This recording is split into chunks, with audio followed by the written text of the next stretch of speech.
ଆଗକୁ ଉତ୍କର୍ଷ ଓଡିଶା ବା make in Odisha conclave ହେବାକୁ ଯାଉଛି ଆଜ୍ଞା। ଏଥର ନୁହଁ, ଇଏ ଗଲା କେତେ ବର୍ଷ ହେବ ହଉଛି। ବଡ ବଡ ଆୟୋଜନ ହେଉଛି, ଜନତା ମଇଦାନରେ କେତେ କାର୍ଯ୍ୟକ୍ରମ। ଆପଣ ପ୍ରତିବର୍ଷ ଖବର କାଗଜରେ ପଢୁଥିବେ ଯେ ଲକ୍ଷ ଲକ୍ଷ କୋଟି କୋଟି ଟଙ୍କାର ନିବେଶ ଆସିବ। ଏତେ ବଡ ବଡ କମ୍ପାନୀ ଓଡିଶାକୁ ଆସିବେ। ଯେଉଁ ପିଲା ମା ପେଟର ବି ଅଛନ୍ତି ସେମାନେ ଜନ୍ମ ହେଉ ନିଯୁକ୍ତି ପାଇଯିବେ। କାରଣ ଏତେ ବଡ ବଡ ନିଯୁକ୍ତି ସୃଷ୍ଟି ହେଉଛି। ବଡ ବଡ କମ୍ପାନୀ ଆସୁଛନ୍ତି ଓଡିଶାରେ, ଓଡିଶାରେ କମ୍ପାନୀ କରୁଛନ୍ତି। କିନ୍ତୁ ଦେଖିଲା ବେଳକୁ ଏସବୁ ଫୁସ୍। ଆପଣ କୁହନ୍ତୁ ଯେ ଆପଣ ପୂର୍ବରୁ ଦେଖୁଥିଲେ ଯେ ଆପଣଙ୍କ ଗାଁ ପିଲା ସୁରଟ ତାମିଲନାଡୁ କାମ ପାଇଁ ଯାଉଥିଲେ, ଏବେ ସେମାନେ ଯାଉଛନ୍ତି କି ନାହିଁ? କିଛି ପରିବର୍ତ୍ତନ ଆପଣ ଦେଖି ନଥିବେ। ଆଗରୁ ବି ଆପଣଙ୍କ ପଡୋଶୀ ଲୋକ ବା ଆପଣଙ୍କ ଘରର ଲୋକ ଜଣେ ନା କିଏ ବାହାରକୁ ଯାଉଥିଲେ, ଏବେ ବି ବାହାରକୁ ଯାଉଛନ୍ତି। ଏହାର ସ୍ଥାୟୀ ସମାଧାନ ଏପର୍ଯ୍ୟନ୍ତ ଫିଟି ନାହିଁ। ଆପଣ ମାନେ ଦେଖିଥିବେ ଏବେ ଏବେ ପ୍ରବାସୀ ଭାରତୀୟ ଦିବସ ହେଲା, କୋଉଠି ହେଲା? ଓଡିଶାରେ। ଠିକ ଅଛି, ସମସ୍ତେ ସ୍ୱାଗତ କରୁଛନ୍ତି ଏଭଳି ପଦକ୍ଷେପକୁ, କିନ୍ତୁ ଓଡିଶାକୁ ଫାଇଦା କଣ ହେଲା କେହି ବୁଝିଲେ ନାହିଁ କି ପଚାରିଲେ ନାହିଁ।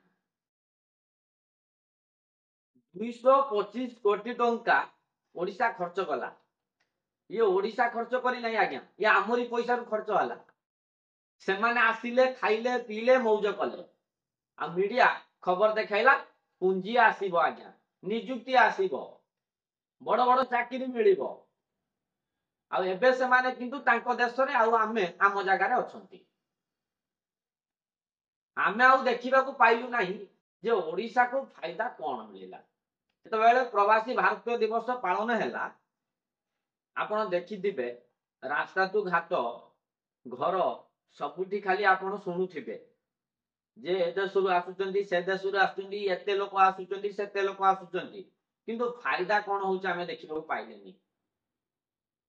ଖାଲି ଆମେ ଶୁଣି ଚାଲିଲେ। ଆପଣ ମାନେ ଥରେ ଭାବନ୍ତୁ ଯେ ଆଉ କେତେ ଦିନ ଆମକୁ ଏମିତି ଭକୁଆ ବନାଯିବ? ଆମେ ଏମିତି ବୋକା ବନିବା?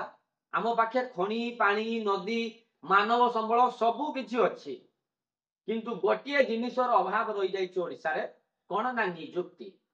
ଆଜି ଯାଏ ନିଯୁକ୍ତି ସମ୍ପୂର୍ଣ୍ଣ ଭାବେ ମିଳିପାରିଲା ନାହିଁ। କଣ ପାଇଁ ଆଜ୍ଞା?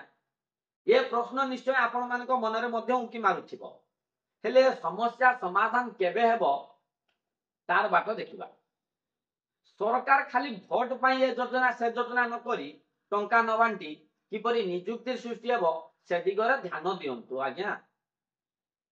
ଯଦି କିପରି ସ୍ଥାୟୀ ସମାଧାନ ହେଇପାରିବ, ଓଡିଶାର ଯୁବପିଢି ଚାକିରି ପାଇପାରିବେ, ସେ ଦିଗରେ ଟିକେ ଧ୍ୟାନ ଦେଲେ ଓଡିଶା ଆଗକୁ ବଢନ୍ତା। କାହିଁକିନା ସବୁବେଳେ କହି ଆସୁଛନ୍ତି ଯେ ଯୁବପିଢି ହେଉଛନ୍ତି ଭବିଷ୍ୟତ, ତାହେଲେ ଭବିଷ୍ୟତ ପାଇଁ କିଛି କରିବାକୁ ପଡିବ। ଆଜିର ଆଲୋଚନା ଓ ସମାଲୋଚନା ଶୁଣି ଆପଣଙ୍କୁ କେମିତି ଲାଗିଲା?